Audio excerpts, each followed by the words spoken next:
Assalamualaikum warahmatullahi taala wabarakatuh. Perkenalkan nama saya Amir Hamzah dengan NIM D1C022022 dari Prodi THP ataupun Teknologi Hasil Pertanian kelas R2.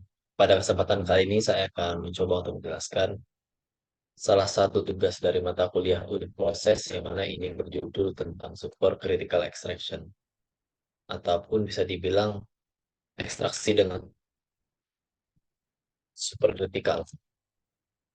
Yang pertama ada table content. Di sini ada tiga poin-poin pembahasan yang akan saya jelaskan. Itu pertama adalah definisi, yang kedua adalah prinsip kerja, lalu ada penerapan unit prosesnya.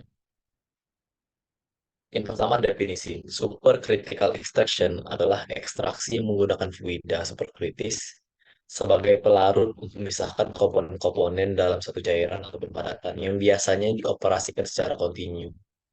Di sini bisa dilihat pada ilustrasi yaitu adalah beberapa minyak atsiri yang diekstraksi menggunakan metode superkritikal. Yang kedua adalah prinsip kerja. Bagaimana sih prinsip kerja dari supercritical extraction? Yang pertama adalah sampel dan pelarut yang tepat. Jadi pelarut ataupun sampel yang digunakan ini harus saling beriringan, yang mana itu bisa dibilang seperti bagaimana enzim bisa mempercepat reaksi. Jadi kayak enzim ataupun si pelarut ini harus spesifik menyesuaikan dari sampel apa yang kita gunakan. Dimasukkan ke dalam bejana yang kemudian akan diberikan tekanan lalu dipanaskan hingga sekian menit yang biasanya pada saat ekstraksi selesai, bejana akan dibiarkan dingin dulu agar mengeluarkan sampelnya tidak akan meledak ataupun mengalami peledakan tekanan. Bisa dilihat pada ilustrasi di sini itu adalah pada satu itu ada tangki dari CO2 masih berbentuk liquid. Di sini akan dipompa melalui titik kedua. Yang ketiga adalah plan material dan juga liquid CO2 yang mana akan material itu akan diekstraksi menggunakan cairan CO2 tadi yang lalu akan mengalir ke titik keempat yang mana pressure reducing valve. Di sini pada saat itu tekanan akan diturunkan yang mana pada saat tekanan diturunkan masuk ke bagian kelima adalah separator ataupun tempat di mana di bagian CO2 dan juga hasil ekstraksi dari sampel itu bisa dipisahkan. Lalu CO2 itu dibalik kembali lagi ke tangki CO2 yang awal yang nomor satu.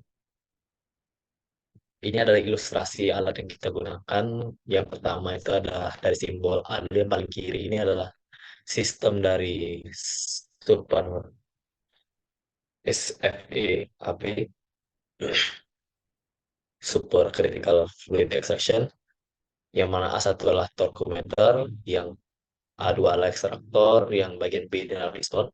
Sedangkan bagian C ini adalah yang tadi saya bilang separator ataupun tempat yang mana pisahnya CO2 dan juga ekstraksi dari sampel yang kita gunakan. Yang C1 dan C2 ini adalah bagian kolektor ataupun penampung. Yang C3 dan flow meter mengukur bagaimana kecepatan flow yang kita gunakan. Dan C4 ini adalah mengukur manometer.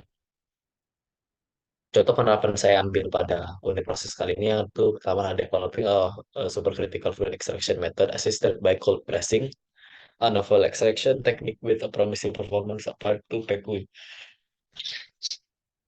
Yang kedua itu adalah penerapan SFE pada pepaya, daun pepaya. Yang ketiga itu penerapan SFE pada kacang almond. Yang pertama adalah penerapan pada PQI. Buah PQI bisa dilihat ilustrasi di sini, dikocek, digiling, di grinding sampai berbentuk bubuk. Yang mana highlight ataupun sesuatu yang ditonjolkan pada pembahasan jurnal yang ini. Yaitu mengembangkan bagaimana sih